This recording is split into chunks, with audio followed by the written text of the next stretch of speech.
Buongiorno ad Alessio Lasta, giornalista inviato di Piazza Pulita e giornalista di lungo corso per La Sette e ora anche scrittore. Buongiorno Paolo e buongiorno a tutti voi. Alessio, siamo qui non per parlare delle tue inchieste con Piazza Pulita, con Formigli, ma per parlare, come dire, di un derivato giornalistico di interesse. È un libro, si intitola La più bella e il sottotitolo recita La Costituzione tradita agli italiani che resistono. In realtà è un titolo che ha sicuramente bisogno di una spiegazione e quindi vorremmo che tu ce lo presentassi. Sì, La più bella è un viaggio da nord a sud, da Bolzano a Palermo, lungo l'Italia, con il genere giornalistico appunto del reportage, che racconta 10 storie partendo da 10 articoli della Carta della Costituzione, che dimostrano in qualche maniera come quegli articoli nella vita pratica delle persone spesso restino lettera morta e in qualche maniera, dico io, siano proprio per questo traditi. Se un articolo rimane solo sulla carta e non diventa concretezza nella vita delle persone, in qualche maniera per me appunto è tradito ed è per questo che il sottotitolo del libro è proprio La Costituzione tradita. Nello stesso tempo però metto in evidenza anche questa forma di resistenza che molti italiani hanno nel nostro paese, abituati come sono a non avere risposte dallo Stato, a confrontarsi con i muri di gomma della burocrazia, degli apparati statali che non danno mai risposte, e quindi mi è piaciuto andare a illuminare questi angoli bui del paese di cui pochi parlano, queste periferie che non sono solo periferie geografiche. C'è tanta periferia ovviamente nel libro, ma sono anche molto periferie dell'anima, stati di abbandono di chi appunto non si sente tutelato e che resiste come può. L'Italia, sappiamo, ha una forte rete di solidarietà, di legami familiari che sopperiscono molte volte a dove lo Stato purtroppo non arriva. Ma questo diventa anche un alibi, dico io, un alibi da parte dello Stato. Fa quello che fa la famiglia, quello che riesce il cittadino a fare da solo, diventa quasi comodo in molte circostanze. Ecco, ci sono 10 capitoli nel libro, 10 storie. Alcune sono note e affrontate con un taglio diverso, altre invece sono tutto sommato poco conosciute. Ci sono 2 capitoli dedicati al Veneto. Il primo è I soldi di Matteo e il riferimento evidente è all'articolo 47, quello che tutela, o meglio dovrebbe tutelare il risparmio. Chi è Matteo e che storia è questa? Matteo è un ragazzo della provincia di Treviso che a 16 anni per un incidente stradale in motorino resta tetraplegico. La famiglia ottiene un risarcimento dal comune che non aveva sistemato un albero proprio caduto addosso a Matteo mentre passava con lo scooter, ottiene 1 milione di euro di risarcimento. In un piccolo paesino, come potete immaginare, la notizia si diffonde subito e arriva anche alla banca, in questo caso a Veneto Banca.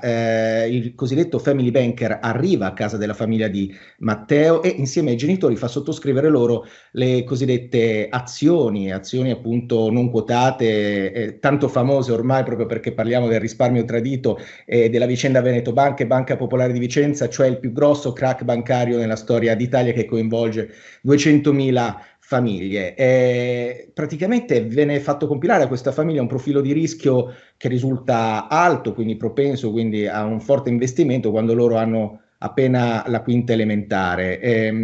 Bene, insomma, come sapete, le vicende degli anni scorsi hanno messo in evidenza che della truffa su cui sta indagando appunto la magistratura, il processo è in corso e per cui lo Stato adesso pare abbia attivato questo fondo per risarcire le famiglie. Ma Matteo e la sua famiglia hanno perso tutto e perdere tutto per un disabile nelle condizioni di Matteo vuol dire perdere uno straccio di futuro, vuol dire non avere l'aria da respirare proprio perché con quei soldi i genitori volevano costruire una casa domotica, per esempio, per il loro figlio, quindi dare una maggiore autonomia a questo ragazzo che invece dovrà ricominciare da zero proprio perché quel risparmio è stato realmente tradito. Il secondo capitolo dedicato al Veneto si intitola Magari con il tempo ed fa riferimento a un articolo della Costituzione che è uno dei più importanti e forse di questi tempi tra i più disattesi. Di cosa parliamo? Parliamo dei diritti delle coppie omosessuali. Racconto una storia che si lega in qualche maniera al famoso Congresso Mondiale delle Famiglie che si tenne a Verona l'anno scorso.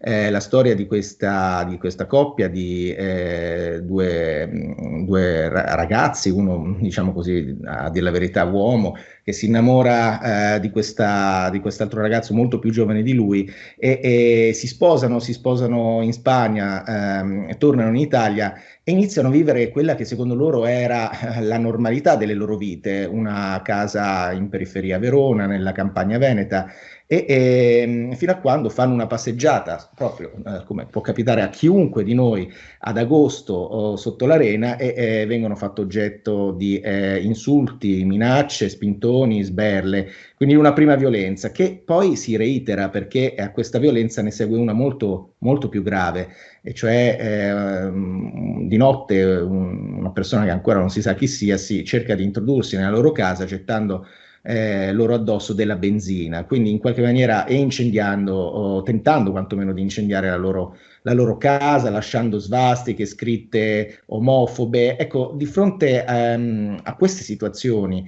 che richiamano proprio il principio di universalità dei diritti che la nostra Costituzione pone e pone con molta attenzione, si è cercato in qualche maniera di minimizzare quanto accaduto, soprattutto se ricordi anche al tempo proprio del Congresso Mondiale della Famiglia che vide Verona come epicentro anche di una grossa polemica tra il governo, no?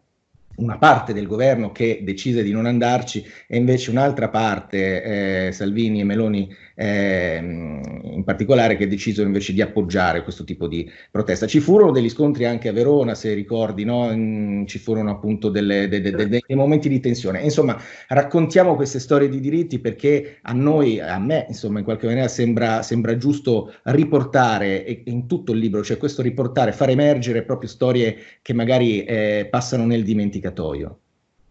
Ecco, abbiamo raccontato in sintesi 2 dei 10 capitoli, ma di sicuro anche gli altri 8 sono interessanti. Non ci interessa, come dire, la pura territorialità. Quindi auguri ad Alessio Lasta per il suo La più bella e grazie a voi per averci seguito.